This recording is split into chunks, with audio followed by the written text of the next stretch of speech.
What's up, everybody? Welcome back. Happy Skews Day to you. As you are watching this, it is June 24th, 2025. We're recording this on Monday, June 23rd at 3:03 p.m. on the left coast. I'm Trey, and that's Mark. How you doing, Mark?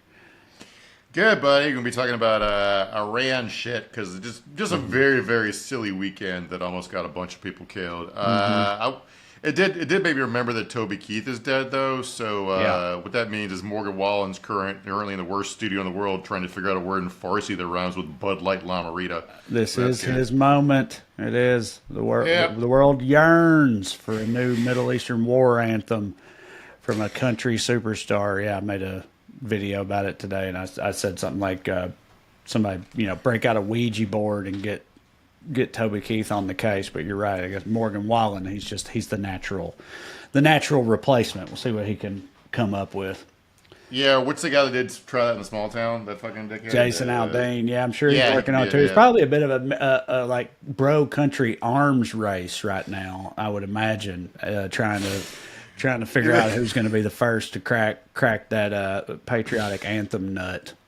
The version of "We Are the World," except it's "We're gonna blow up the world." That's hilarious. Yes, yes, they do. We are the world, but with only bro country stars, and it's very explicitly pro-war and violence and bloodlust. Yeah, that would be hilarious. Hey, if there was ever an era where that could shine, we are living in it right now. So actually, make sure they pay you royalties, Mark, when they actually do that. You have to take them to court for stealing your idea because they're gonna love that shit. Yeah, just the Ocean's 11 of 3-chord fucking like drum machine ditties about how we gotta kill all the brown people or whatever because America rocks. Yeah, I wanted to mention so it's something that had occurred to me. My wife does Dr. Google stuff all the time. Are you a Oh, person who Googles your symptoms? yeah, I do. When I have symptoms, yes, I do.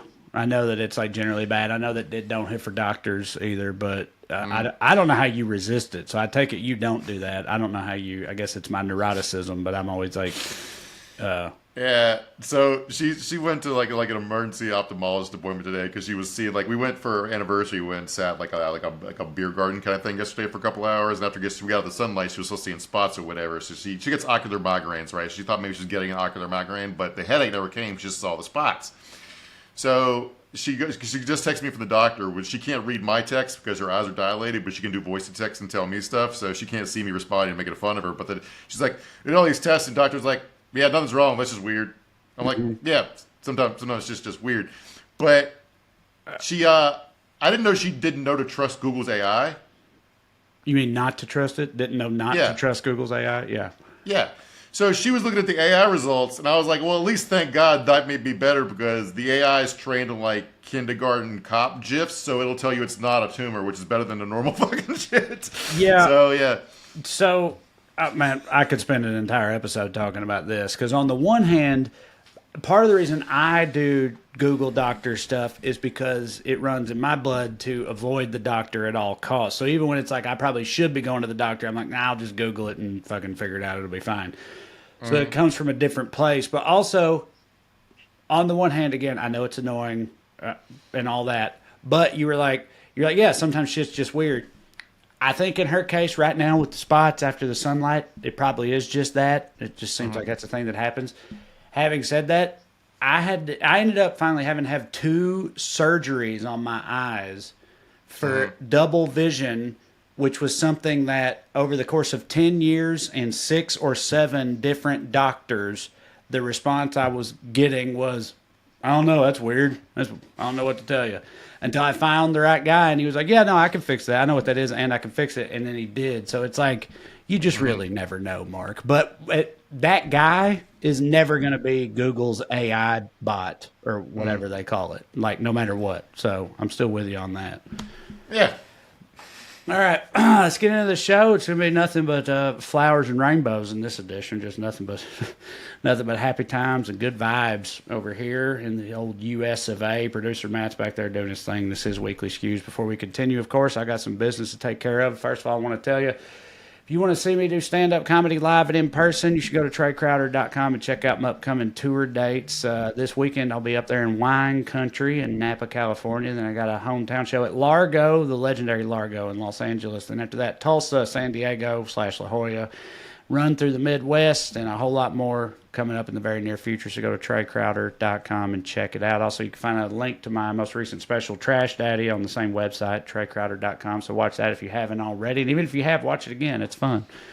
Also, producer Matt wants you to know, we want you to know as well, that if you are a watcher only of this show, you are missing out, because over on the audio feed of this show, producer Matt is doing an audio exclusive called Good Skews, where he actually talks about things that are uplifting. Again, I said, me and Mark, we bring the despair, we bring the, the sadness and the lack of hope. And then you go to the audio feed. Can I get an alternate pitch for this? We make fun of the problems, and he talks to people who have potential solutions. Can we stop being such a dickheads to our fucking selves about this shit? That's a better. I mean, that is a better way to put it. I just, I'm always one for self-deprecation. But anyway, producer Matt has some good skews for you over there on the audio feed, so check it out. And finally, if you want to support this program, you can do so by signing up on Patreon. Go to weeklyskews.com/more, or just go to Patreon and search for my name, and you'll find it either way. $5 a month. Gets you access to 2 full-length bonus episodes of this show. It's just this show, but more of it, although we also do interactive bonus episodes every now and then. We call them Q&As, so bringing a little something different to the table. Either way, get some more skews in your life, support the show in the process. Sign up on Patreon. We already told you what we're going to be talking about. You know what we're going to be talking about. War stuff. So I know you're all hotly anticipating that. But first we begin, as we always do, with the Daily Dumbass. Matt, graphic, please.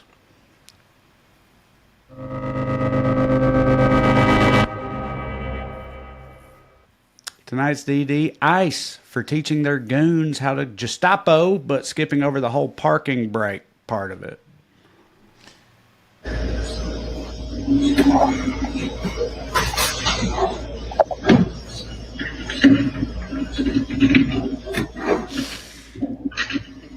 What you're watching is an ICE cop chase his car, his SUV, as it rolls backwards down a hill with the door open because he fucking forgot.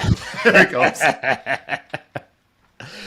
ICE couldn't get to Target that day because he forgot. He fled after.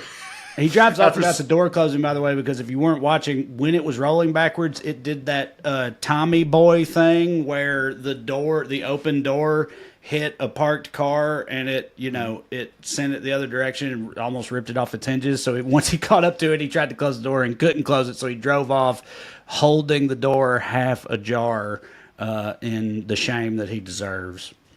Yeah, so you got a loser in a mask and a car with no license plates. He damaged a bunch of parked cars, never identified himself, then fled the scene of a fucking accident, which I want to point out is a more serious crime than just not having paperwork in this country is. Right.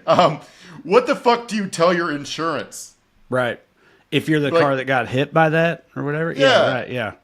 You call up Geico and be like, so have you seen Super Troopers? Yeah, it's kind of like... Yeah. What's funny is, I've had this happen to me, but I was 16 years old and had only been driving for 2 months. But I'll never forget it, though. I pulled up to my buddy's house and I didn't pull the e-brake as I got out, and I didn't realize his driveway was on a very, very, very slight incline. But I started walking into his trailer, and dude, I heard gravel turning over. I turned around, saw my truck disappearing over the other side of his trailer, and bro, my fat white ass was Tyreek Hill around the corner of that trailer, man, catching up to it before it got into the, because nobody loves nothing like a 16-year-old loves the car they just started driving, or in my case, the truck. So I caught up to it. Crisis was averted, but I'm saying I've been there, but the circumstances are pretty different. And I feel like if that's happening to you as a grown masked man who is parading around as some kind of racism vigilante or whatever you want to call him, then it feels a little different. Congrats to whoever got saved from a kidnapping by gravity, and this guy putting the car in neutral. It is funny to think about this guy being like the cop movie trope where he's 1 week away from retirement, but he accidentally Karen Reeded himself and ran over his head with his own car. Yeah. So that was in Compton out here in Southern California, and I want to point out you're a Dodgers fan, right? Mm-hmm. So I'm sure you follow So there was a kerfuffle where, weekend before last, a woman was supposed to sing the national anthem. I think her name was Neza, and they told her to sing it in English, and she sang it in Spanish. And they basically banned her, or she got in trouble with them for it or whatever, and that went public, and a bunch of people got mad because of course, who their fan base is. Right. And so, if you don't know, LA is very much a Dodger town, and LA is also 48% Hispanic, something like that. Mm-hmm. So that was not appreciated in the Dodger community when they did that. People got pissed off. And also, it's not illegal, even in Trump's America, to speak Spanish. So, you don't need to tell people not to do it. It was very fucking stupid. Anyway, the Dodgers listened, they learned, and then there ended up being a thing where the Dodgers got into an armed standoff with Customs and Border Patrol. They called the police to stop Border Patrol from coming on the property. What Border Patrol had done is raided up a bunch of people from a Home Depot parking lot, and they couldn't process them there because people were yelling at them, and they don't like being yelled at. So they wanted to process people at the parking lot of Dodger Stadium in the morning because the game wasn't until that evening, if there was a game that day, right? So, and Dodgers were like, they called the cops and were like, no, you can't come on our property, because I've never in my life thought I would see a Third Amendment violation in my lifetime. Right, yeah. Is that the Quartering Act? Like people, you can't, right, yeah. They're trying to quarter their goons in the baseball stadium parking lot. Right. And so they're like, no, you can't do that. And again, it became kind of a big, stupid thing for no fucking reason. And it was really confusing because the news said it was ICE, and ICE goes, this is fake news. It's not ICE. You guys are lying. But it turned out to be Border Patrol, but I guess it could have been Iranians. You're not wearing fucking ID. You're not wearing badges or IDs or vests. Right. You're just snatching people. These, I think part of what, forget the fucking goonishness and the fascism of it all. The lack of professionalism is driving me fucking crazy.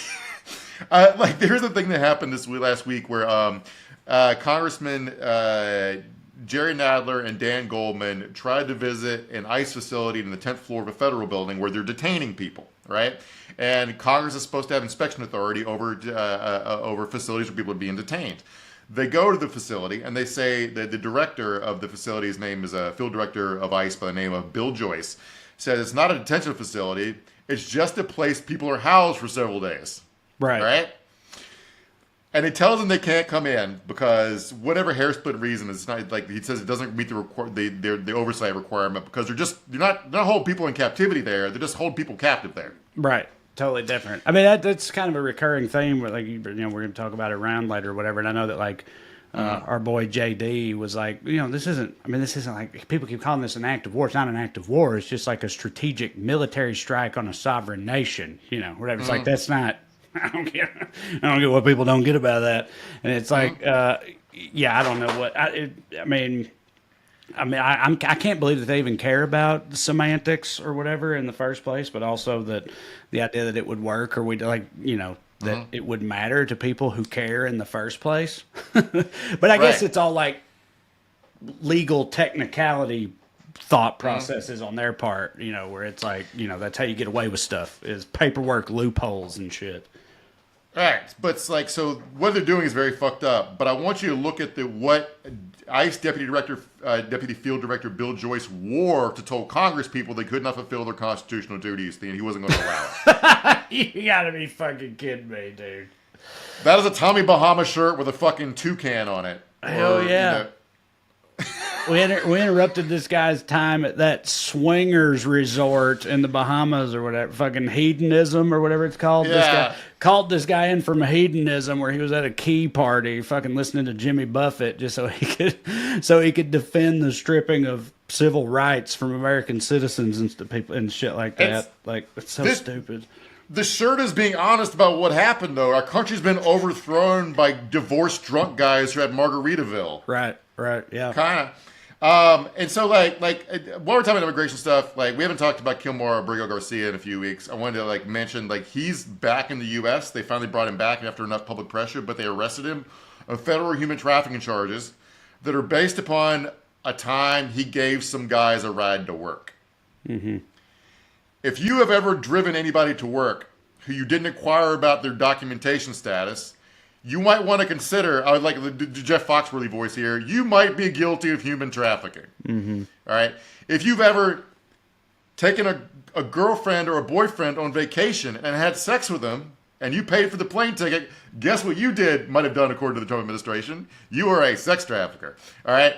So this whole thing reeks of such bullshit. What the charges are based upon, okay, is in 2022, Kilmar was pulled over while driving a car with 8 other Hispanic men in Tennessee. All right? He was driving them from Texas to a job in Maryland where he lived, okay?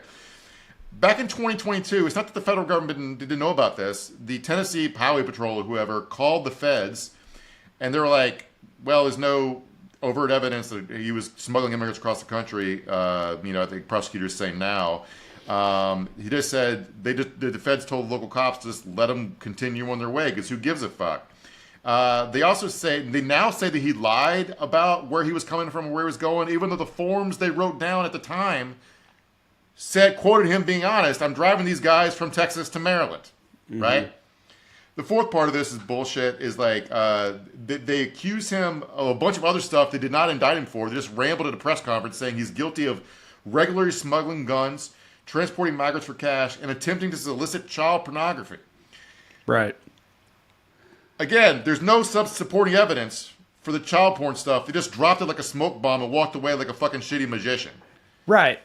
Because it's all like a court of public opinion type thing, right? They just want to make him sound like a indefensible villain or whatever. And then they have to have something to attempt in an actual court of law, so they're doing the kind of like Al Capone tax evasion type thing, where it's like they're a bad analogy comparing him to Al Capone, but you know what I mean, where they're like, right. They talk about how evil this dude is and all the horrible shit he's doing. They have no evidence for any of it except for the one thing based on a technicality that they might be able to pin on him, and so that's what the actual court case is about. And we here at the Skews see right through that, but will your papaw, will your Uncle Randy? I don't know.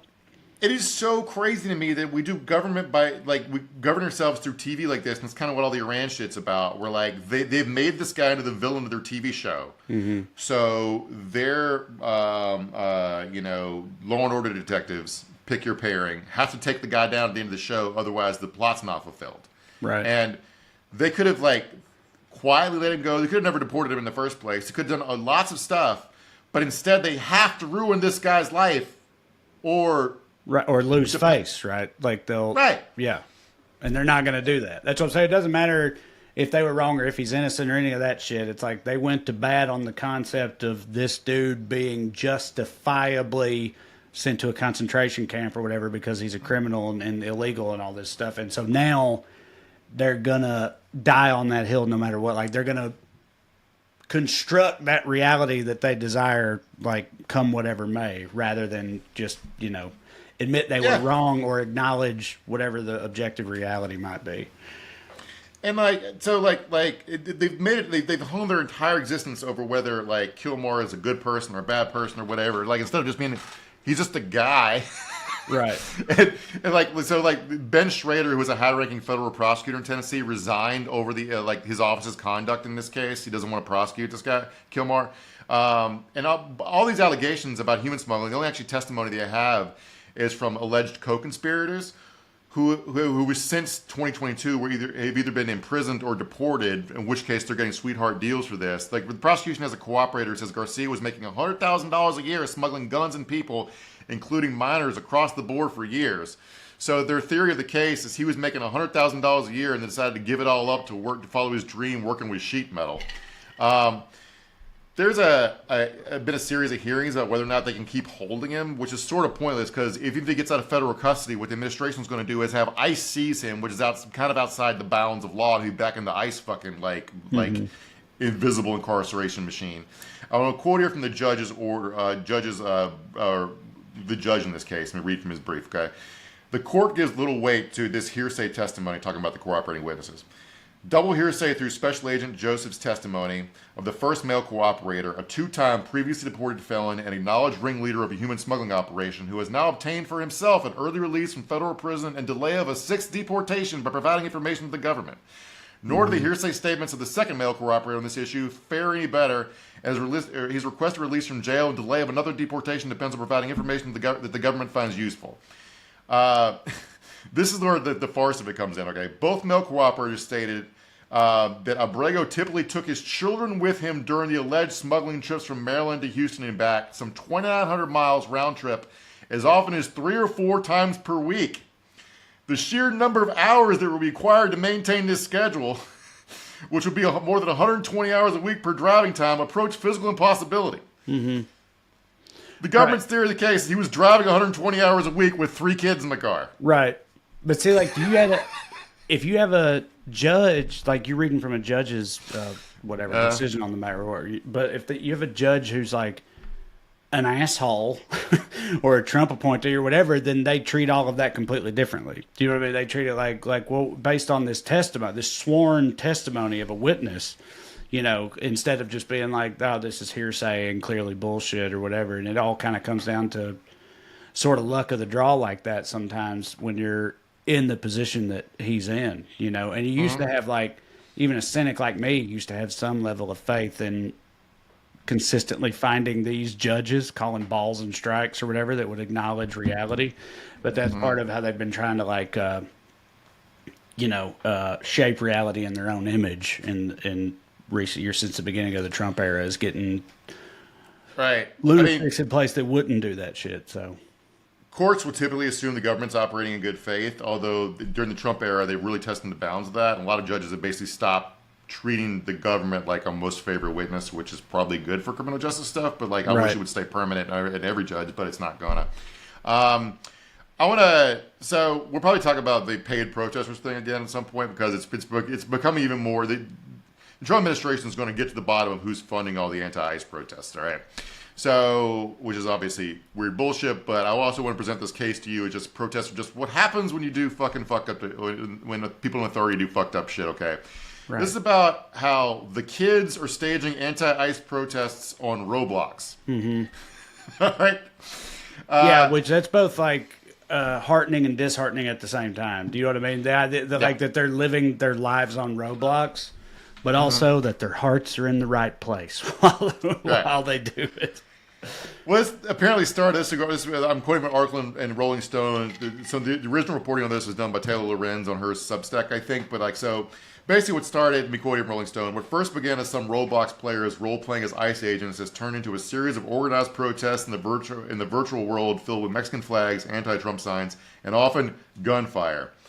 I'm not super familiar with Roblox, but it sounds like you can do a bunch of different stuff in the universe. Yeah, it's like my sons were super, super, super into it, like every child of their generation for a while. They're 12 and 13 now, so they're starting to sort of age out of Roblox. But, like, it's like a larger framework for making sort of shitty indie versions of whatever kind of video game you can imagine. So basically, and super popular. So, like, people get on there and make their own version of video games. So you can find almost anything you can dream up on Roblox, basically. It's like a level creator, but on a grander scale, and then it's open to the public and people can play the games that they make. So it's pretty wild, and it's huge.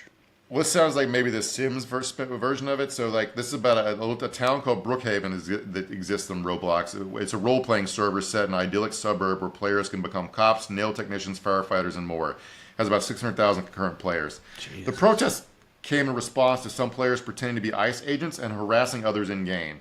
It appears the protest kicked off, at least in part, because Roblox players pretending to be ICE agents started going into players' in-game homes. Mm-hmm. Hey, baby. You know, commit to the bit. If you're going to pretend to be an ICE agent, you got to go all the way. If you got to be a monkey, be a gorilla, you know. Yeah. So the thing is, like, all this is happening in a universe where, like, they have strict, like, profanity controls. So, like, they're protesting with signs that say F ICE. I like the signs like ICE stinks and shit. If it takes one F ICE sucks. Okay. So, like, this is I watched a bunch of videos on TikTok from gameplay on here. Here's my favorite one. Here's a high-speed chase where ICE is chasing people in, like, what appears to me like you guys got to see it. All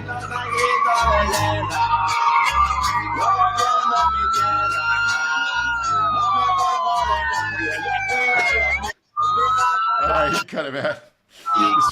There's pure fucking chaos going on there. So, yeah.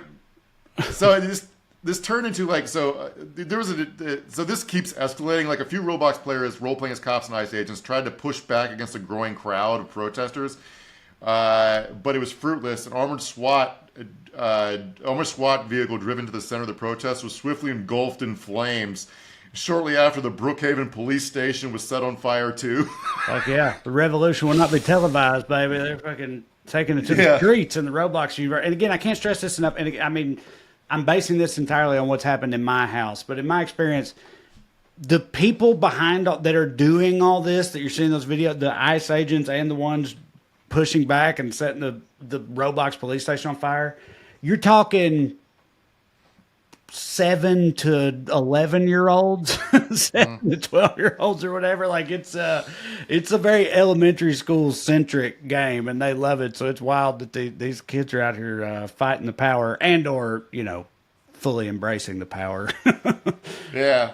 Yeah, quote here from Rolling Stone again. Not long after Taylor Lorenz published her story, she received a text message from one of the kids she interviewed that read, quote, "Hello, I was in a Roblox ICE protest, but then we all got shot by the police with a crying emoji." So, who's funding the Roblox protest, Trey? Josh Hawley's going to get to the bottom of it. Fucking Cash Patel, man. We got to figure it out. Absolutely, yeah. George Soros in the Roblox universe. Right. Blockheaded George Soros funding the protest. Anyway, let's go. So speaking of kayfabe, let's talk about the Iran bombings in Iran. Like, so this appears. We talked about it on Friday, and I thought before Trump it happened. wasn't. Yeah. Right. So I thought Trump wasn't going to go through with it. Right. Cy Hirsch, like famous investigative reporter, but kind of does some quack stuff occasionally. People seem to think he's fallen off. He had reported last week that Trump was definitely going to bomb Iran, but he was going to do it over the weekend so the markets wouldn't go crazy. Well, there was a lot of little like sort of things like that. I'm sure you know about the Pentagon Pizza Index or something like that, where it's like whenever delivery orders for pizza spike in Washington, D.C. and at the Pentagon, that means some shit's about to go down. Also, people were posting on social media videos of soldiers at forward operating bases or whatever getting like steak dinners and shit like that before any of this happened, which is another thing that apparently happens before shit goes down. So apparently there was like, we were on here on Friday, and then right after we did it, I was on the Young Turks too, talking about the exact same thing about like, oh, is he bullshitting? What he says 2 weeks? What this mean? What's he gonna do? Whatever. But apparently there were people already at that point going like, no, some shit's about to go down because of pizza and steak and satellite images and all this stuff. Yeah, there's also one of the new pizza index. I thought we talked about some on we Friday, probably have. But like there's the gay bar closest to the Pentagon apparently had was way less populated after work on late last week. So. That's the new pizza index. If other foreign intelligence agencies haven't gotten in on that, the forward operating base people getting steak and lobster was funny to me because Trump knew those are the obvious. The DoD knows those are the obvious retaliation targets. Those could have been like last meals in case Iran bombs them. Mm-hmm. You know. So that's what Iran did. Iran launched a few missiles at a base in Qatar a couple hours ago, and they apparently called ahead to tell the Trump administration they were going to do that. Right. Most of them got shot down. One of them missed. But then Trump went public and said they called me and told me and they didn't do any damage. So he undid the kayfabe. But you're not supposed to break kayfabe, you dumb motherfucker. Right. Yeah. Okay. Help me out with that. So it's like that's them being like, look, obviously we have to respond to this, but we also don't want to escalate because we still don't want major wars. So this is how we're going to handle it. But then him, like you said, breaking kayfabe publicly kind of lifts the veil or ruins that illusion or whatever. So that causes them to like lose face after the fact or something. So what do they do now? Like, yeah, I mean, maybe they probably won't do anything because again, they're more boxed in, of course, because they have the weaker military and the bigger threats, and their economy's really struggling. Like the regime could easily fall, which is why let me predict that back. Israel thinks it could easily fall, which is why they're leaning on him so hard. I feel like even if I was in a regime that I hated, I don't know that I would trust the United States of America to precipitate the change of that regime, because I feel like we've got a pretty bad batting average with that and how that all works out, so like I don't know that anybody should be wanting the U.S. to get a regime change going over there. Fucking Reza Pahlavi, the guy we talked about on Friday, the Shah of Iran's dipshit son, who's been living in exile since 1979, gave a press conference this morning that CNN carried live. It's like, I volunteer to serve as the king of our... Fuck you, nobody wants you, man. Why does anybody care what you think? Hey, remember me from the 1970s? My father tortured your granddad? Put me back in power. So, what we're talking about here is Operation Rising Hammer. Operation Midnight Hammer, I'm sorry. Israel's original operation was called Rising Lion, and both of those sound like fucking gas station dick pill brands. Yeah. And I'm not sure why the names feel telling to me. Like D-Day was Operation Overlord, right? But that was just intended for the troops to know. It wasn't like a publicly known thing in advance. You didn't need a public buy-in at that point. Public's already bought in a war against the Nazis, okay? But like Iraq was like Operation Enduring Freedom. It's because we needed to like make it sound like noble and good on the news, and now we're fully just doing Operation Thunderdick shit. Right. Like we're letting our military be run by guys who like do commercials for monster truck shows. Sunday. Right. The world war you've all been waiting for. Rising Lion and Midnight Hammer. Right. Like it's John Cena in a cage, man. Yeah, it's just all just so fucking stupid. Yeah, exactly. Fucking yeah. So like they can't even keep straight. Like I'm used to wars being based on lies. Like right. But they can't even keep the fucking lies straight. Right. Also, like the three basic camps here are like, we should bomb Iran and the president can do whatever he wants. Then there is, well, we should bomb Iran, but the president should get the right paperwork in order. And there's purely, well, I'm not sure about the merits, but I think this is based on bullshit, but also the president should get his paperwork straight. And then, but my thing is like, nowhere in this is anybody lying to keep us out of war. Right. Where is that option? Yeah, but I mean, well, you would like to think that you don't need to lie to keep a country out of war, right? Like you just, what would the lie be that would keep us out of it? Iran's perfect little good country would be the lie, I guess, right? Right. Like, I mean, look, it's totally true that Iran is probably more, Western and progressive than Saudi Arabia, who we love. Right. It's like I can't get this shit straight anymore. But anyway, here's JD Vance on TV Sunday morning. If you got this clip out. And the second thing is, Kristen, I certainly empathize with Americans who are exhausted after 25 years of foreign entanglements in the Middle East. I understand the concern, but the difference is that back then we had dumb presidents. The audacity of that is truly incredible to me. Like Dick Cheney too, now with more dick. Yeah. Just like the stupidity of this, like Netanyahu's been trying to get us to bomb Iran for fucking 45 years. Right. I mean, count the presidents: Reagan, George Bush 1, Clinton, Bush 2, Obama, Trump 1. Mm-hmm. Biden. 7 presidents. And he finally got one fucking dumb enough to just go to risk starting an unprovoked war with Iran. And like we're supposed to all pretend it's a good deal.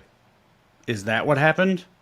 Or is it in fact the case that he finally found the only president smart enough to listen to reason? That's what I ask you. I mean, that's literally essentially what JD just said, right? That's their rationale. Yeah. Like we're the only ones smart enough to handle this appropriately. So the lady on Meet the Press was like, do you and President Trump trust the intelligence community and its assessments? Because the IC is saying that Iran was not trying to build a nuke, it did not have a nuke, And JD's like, of course we trust our intelligence, but we also trust our instincts. What he's saying is like, vibes, baby. You don't get the vibes. You're not feeling it. Like I'm like a blackjack guy with a system, and this is not like just me spitballing. There's a source inside the White House to a reporter. There is no intel, says one of the officials, who are granted anonymity to discuss sensitive matters. Nothing new that I'm aware of. Yeah. Well, we all know that, right? Like Tulsi Gabbard, his own appointed sycophantic national security advisor, or what's her position that she has? Like DNI, Director of National Intelligence. Director of National Intelligence, the Director of National, which obviously is oxymoronic in her case. But she was on, you know, like on video giving testimony 2-3 weeks ago or whatever, saying like they don't have a nuclear weapons program. They're not doing this. None of that is happening.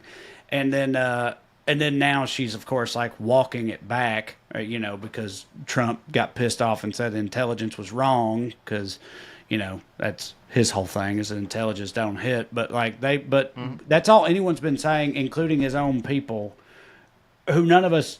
And I know it's like, well, yeah, like you might be like, well, fuck what Tulsi Gabbard says, which I would generally agree with. But she was saying the same thing that other intelligence professionals have been saying for 20 years when she said there's no reason to think this. So it's like they're literally. It's mind blowing to me that they're literally running the same playbook from 20 years ago. With like y'all, you're really gonna do the weapons of mass destruction thing again? Famously fucking, you know, disastrous attempt at justifying a war in retrospect in modern living memory. Like that's what you're gonna go back to that again and expect it to work. And it's like in this country, in this era, who knows? Maybe it will work. They're not just doing the weapons of mass destruction thing. They've already gotten to mission accomplished. In this Saturday morning post where he's bragging about this, where he was talking about how he should have already won the Nobel Peace Prize 4 or 5 times. He literally wants the Nobel Peace Prize for bombing Iran. Right. And he goes, after he announced the attacks, he said in a Truth Social post, now is the time for peace. So they're doing like, well, we did the attacks and it worked. You guys can't hit back now. I called it. No punchbacks. Yeah, timeout. That's a timeout. Yeah. So JD also said, try to do this. Well, we attacked and we're done. We've eliminated Iran's nuclear capabilities, which they have, and we'll get to that in a little bit. But like, not. they already. So like, he's like, we're not at war with Iran. We're just at war with Iran's nuclear program. Mm-hmm. We're not interested in regime change. Not interested in boots in the ground. We're done basically. This is over with. This is all done. All right. So we bombed for peace. How does that work? Here's Representative Pat Harrigan, a Republican from North Carolina, trying to explain it. If you want to hear the Orwellian nature of this shit spelled out. Certainly a dynamic environment, right? We're trying to lower the temperature of global conflict while simultaneously kind of raising it here in order to lower it. And so, all right, you got it back. So. Right. Well, it's kind of like in our Patreon episode, like we talked about on Friday, where it's like, like, don't make a nuke or we'll bomb you. And they're like, okay.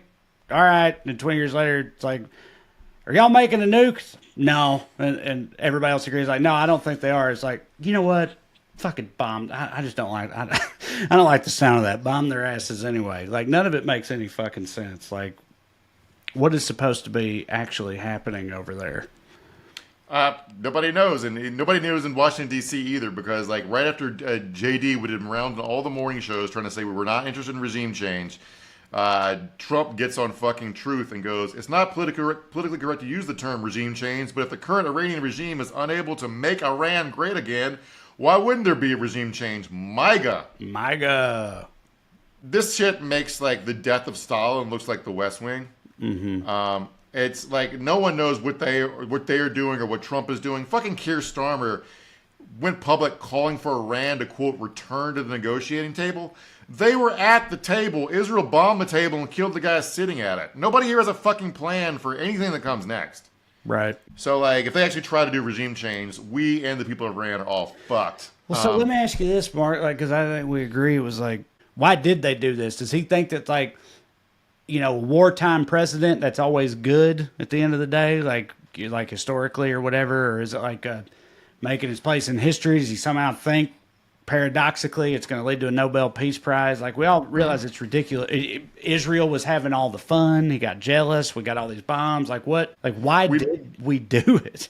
Well, we talked about it on Friday, but like there's been more reporting to this effect. It's purely because Israel's original attacks on Iran got a bunch of cool press coverage on Fox News. Right. They were calling it successful, which forget strategy, politics, or morality. It was tactically pulled off well. So he was like, I want to get in on that and get some credit for that. So he just wanted to, again, this is all kayfabe. It's just like fucking Kilmar Abrego Garcia. Uh-huh. It's just like he's gotta be the main character of the TV show and get the villains. The villains of this TV show he watches are Iran. He bombed these nuclear facilities, which he gave them plenty of notice to move to improve defenses of and move the uranium out of before he did it, because you gotta tease, baby. Mm-hmm. You gotta lay the pipe before you fucking do a curve in the story before you do the surprise twist. So a factor here is like 700,000 Americans live in Israel. A lot of them are dual citizens. A bunch of them are trying to get out because there's a lot of airspace is closed. So it's hard to get commercial flights right now. America, we've evacuated 79 staff from the embassy, but we're just leaving the people behind because there's no fucking plan. So when I say 700,000 people live there, I'm including Quentin Tarantino. So Quentin Tarantino lives in Israel. So we just left Quentin behind for Hamas to lure him out with a like rubber full time. Yeah, I don't know if full time has a place there. I mean, he obviously has a place in LA. Well, yeah, he's got a lot of places. All right. But I did not realize that QT was in it. Had shops set up in Israel. I forget why. Maybe he's married to an Israeli. I forget. It doesn't matter. I'm just guessing now. But right, because you would think so we already talked about how Iran, they retaliated against us, but they called ahead and they're like, hey, get everybody out. We're going to do a thing. We're going to blow some stuff up. And so everybody got out, and it's like, fine. It's like, it's all kayfabe like we were talking about. But with Israel, though, it's a different story between those two. Like, because Iran late last week, they bombed a lot of things, but including like a hospital. And then very, very comically, Israel was like, the idea that someone would bomb a hospital with civilians in it is disgusting, right? Which is hilarious in a grim way if you know anything about Israel. But so between those two, things could still, they could still heat up with us too. But like between us and Iran right now, a lot of it feels like kayfabe, but the Israel and Iran part, not so much, right? Like that's probably going to continue to. Israel's also trying to.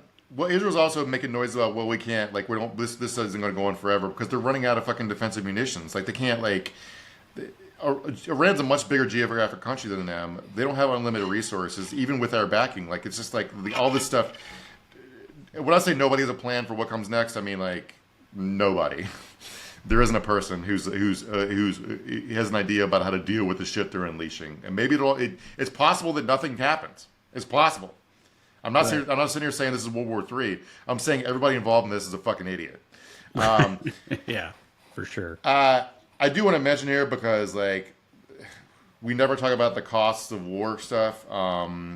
Doge, the new big beautiful bill combined with Doge shit. We're about to cut a $3 million program that allows abused women to take their pets with them to domestic violence shelters because, quote, we don't have the money. That's less than the cost of a single GBU-57. We dropped 14 of them on Iran this weekend for a TV show. Yep. Well, that's been the thing the whole time. That's been the thing I've always, because we've talked about before about how I used to work for the government, and I know it's no. I think there's plenty of areas where the U.S. government, could be reined in, spends a little too much money, or shit gets wasted. I'm gonna stop you. You're not going to start with the fucking Department of Defense and the military spending, the shit we do with that, in the fucking fields of tanks that don't even get used, or like you just said, an entire domestic abuse welfare program that costs less than one bomb that we drop on a fucking whim on a sovereign nation on a Saturday out of fucking nowhere. Then I don't want to hear it, right? And that's and I don't know how you can I don't know how you can come from the other side and point at welfare programs or things like that. Things that actually help people and be, you're for what? These sad ladies get their dogs, $3 million taxpayer money. Fucking, what is that shit? I don't know how you can do that with a straight face when you're turning your back to what the military industrial complex does and the insane amount of money we spend on stuff that's so far beyond anything we should ever need for any kind of defensive capability. So now that I've hopefully made my case, you still gonna rip me apart, Mark? You want to go ahead and it just bugs me that since 1980, Jimmy Carter started it basically, but nothing but austerity, cutting the government to bare bones. The whole thing where liberals can't even take their own side in their argument. The government, I'm gonna say it. The government does not spend enough fucking money on stuff that matters, and I don't really care if people in the Department of Energy were taking home some big pens, but don't care. All right. Okay. So everybody would stop reflexively quoting Ronald Reagan from 1982 because that's part of how we get to the point where we can't even we all as a country are 330 million people can't chip in, 10 cents each so domestic violence victims can take their dogs to the shelter with them. Right? See what I'm saying? So anyway. Yeah, right. So- No, yeah, I agree with that part. I just the thing you said, you're like, I don't care if this happens, and that's fine. Like that's fine. You could say that. You could be like, I don't care that this shit happens. I was just saying that some of it does. It's small and it's whatever, and it's irrelevant. But that's all I'm saying. Yeah. Is that it does. Yeah, I'm just saying, I wish we as people to the left of Marjorie Taylor Greene would get out of the habit of effectively apologizing for our own position that the government should spend more to help people. Right? I wish we would stop doing that. It bugs me. So, But if you can't, but if you're gonna fucking come after the fucking Department of Defense for spending shit on stuff that they don't need or whatever, is that not inherently acknowledging that the government is waste? That's the bit. My whole thing is like, yeah, there's government waste. This is the biggest waste. Like, if you're gonna, do you understand what I'm saying? Like, if you're saying it's like, yes, the government spends a lot of money they shouldn't. This is where we should start. Is over here on the fucking bombs and the aircraft carriers and all that. And I don't want to hear it unless you acknowledge that. Like, you agree that that's wasteful, right? But me just Sure. saying I acknowledge that the government wastes money, you're like, you go into this whole thing about how like, oh fuck, we can't do this, we can't do that. We've derailed the show for 10 minutes because you're trying to find a way to like find common ground with the Freedom Caucus. And like, we just don't need, you know what I'm saying? So like, it's just like the idea, like I don't like what's wasteful about the GBU-57. It's not like, I understand why the government feels the need to have them. There's only one non-nuclear weapon in the world that could penetrate forward out of the base they tried to blow up, which they didn't blow Right. up. But so what's wasteful is they use them for nothing. Right? Yeah. So yeah, I Of agree course. with you there. So when I say nothing, when I say it's not even clear that the bombings did much. Both Israel, which they want us to keep bombing, so we can take their intel with a grain of salt. But both Israel and the IAEA say Iran moved the uranium beforehand. The Pentagon had to order a diversionary flight of B-2 bombers as a misdirection. They sent some east and some west to confuse Iran because Trump had told everybody this was coming. I'm sure. How well do you think that worked, by the way? You send some way. It's like, well, they sent some the other way, but they also Right. sent some this way. So I'm sure it's fine. Like that was supposed to be the response to it. Both were going to Iran. They left Missouri. They flew all the way around the globe to come at Iran from different directions. So they didn't know which way to focus their air defenses. Okay, I got you. Right. So basically now we didn't do anything to damage. Probably didn't do anything much to damage their capability to build a nuke. And they're now they're obviously going to be in a real hurry to build one. So we stop doing this shit like we talked about on Friday. So Right. Condolences to the Iranian nuke guys who have to pull all-nighters now. But I guess now we have to do like a strategic strike on their supply lines of code red energy drinks. But that might not even matter because Dmitry Medvedev, the former Putin's puppet president of Russia before Putin retook power, who currently still sits on Russia's Security Council, he got on Twitter and said Russia might just give Iran nuclear warheads. Of course, he just drunk tweets all the time. So Right, but remind me though, because that is the thing. It's like Russia is aligned with Iran, right? Because is it because they get things from them? Is that what it is? Iran supplies them with stuff, or what's the connection between those two? Because that is a part that complicates this. Because everybody thinks Trump is very pro-Russian, pro-Putin, and all that, but Putin don't want.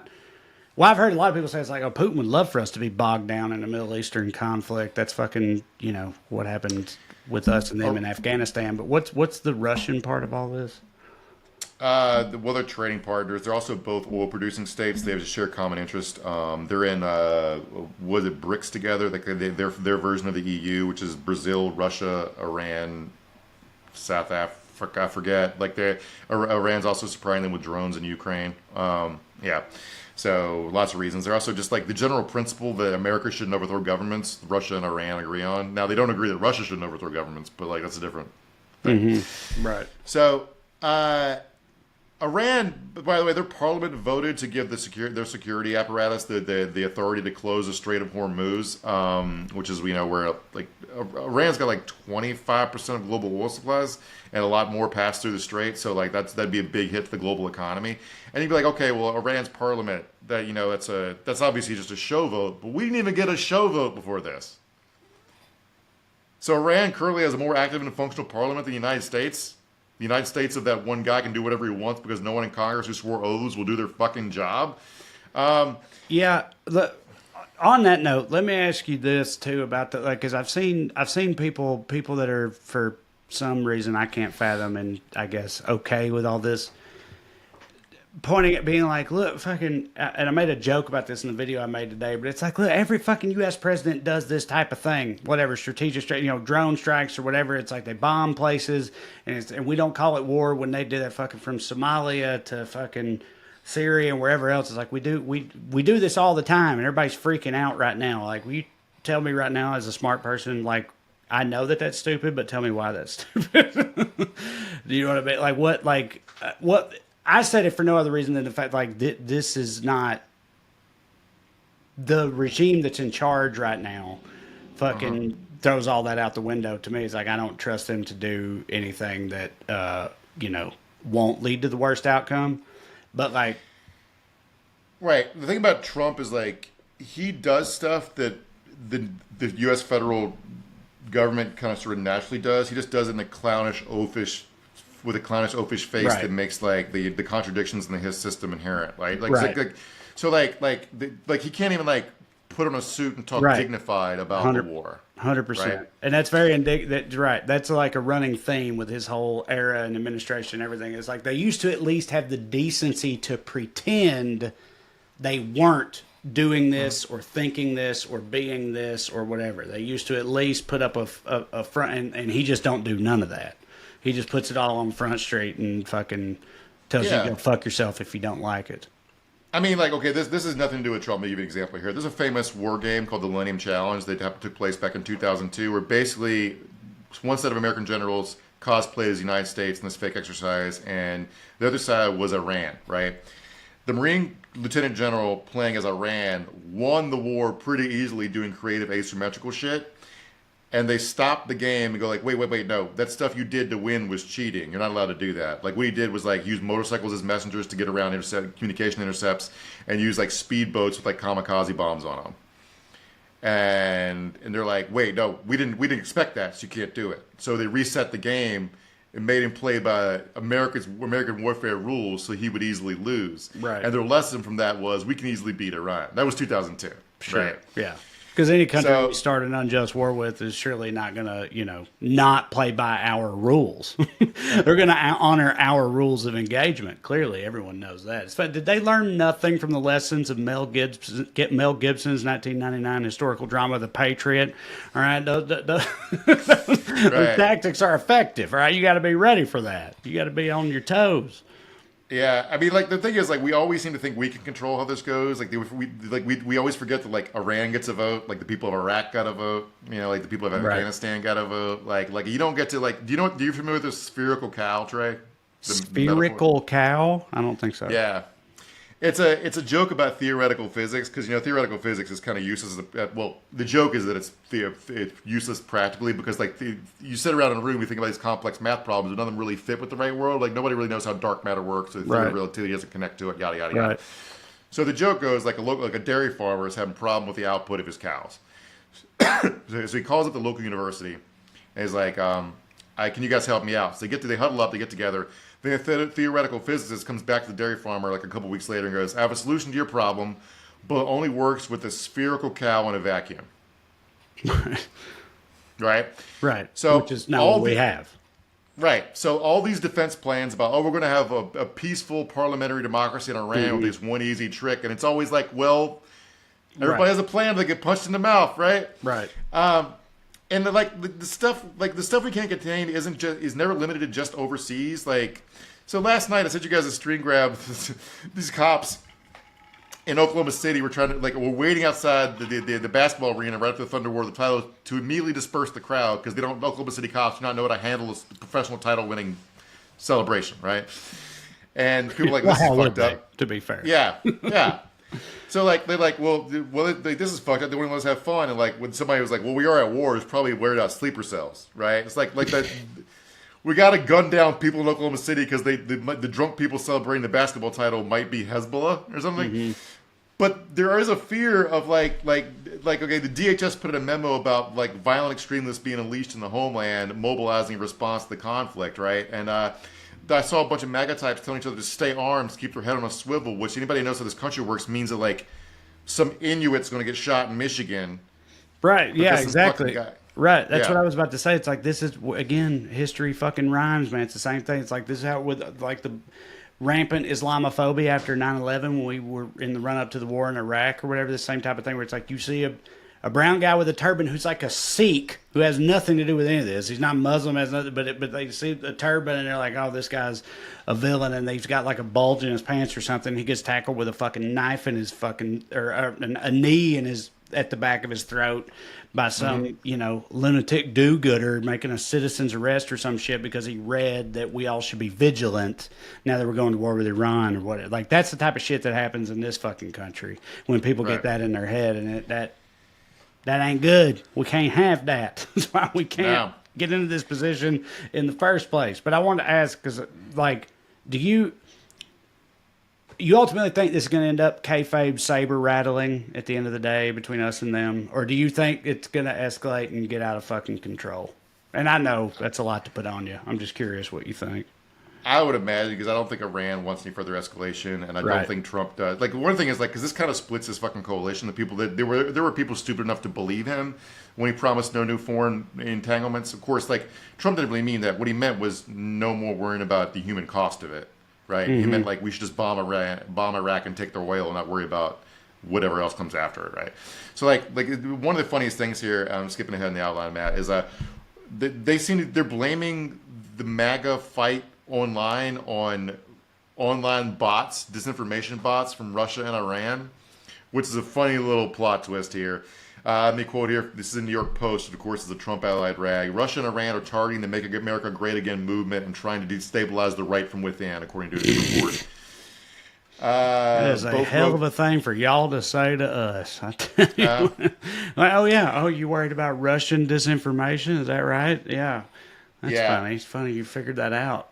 Here's a Palantir co-founder, Joe Lonsdale, blaming the lack of war support for war with Iran on Twitter bots. If you got this video, Matt. Understand what this new woke right's doing. I think we've actually shown that the vast majority of the right does not want them to have a nuke and supports that activity. There's a lot of Islamist bot accounts online right now trying to pretend that they're on the right, that they're against doing this. But they're hitting me right now. The new, what he is describing as the new woke right. I heard. Yeah. The new woke right, is Steve Bannon and Tucker Carlson part of that? Yeah, okay. Those guys are part of it. Thank you. Who is that guy? What's that guy's name? I know that guy.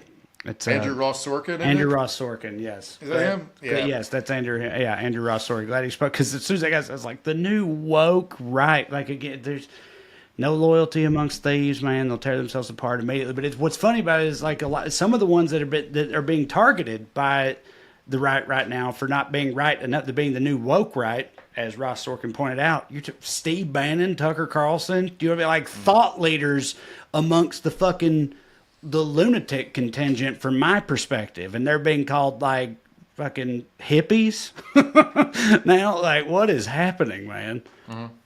Yeah, I want to say Palantir's share price has gone up 50% since election night, which has made that guy a billionaire. So congratulations to Joe Lonsdale. His Wikipedia page has a subheading for sexual assault allegations, but I do want to be fair and say it's only one. So there you go. Not so bad.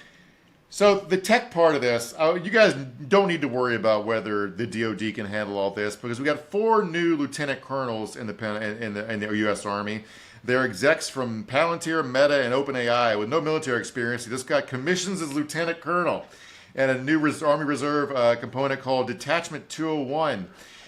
How much do you want to bet these guys insist on being addressed as lieutenant colonel by their sex robot, Trey? 100%. No doubt about it. What you just said is a thing I didn't even know could happen, by the way. Me neither. Just walk in off the street and be deemed a lieutenant colonel or whatever. Like, I didn't even know you could do that. I remember like there'd be like entertainers would get like honorary commissions in like World War II for entertaining the troops and shit. I didn't know you could do it for like people that were seriously expected to contribute. Right. Among them are Shyam Sankar, who did corporate espionage for Palantir, and a guy named Andrew Bosworth, who wrote a memo when he worked at Meta that said that Facebook's growth was worth it, even if it caused a bunch of terrorism. So, yeah.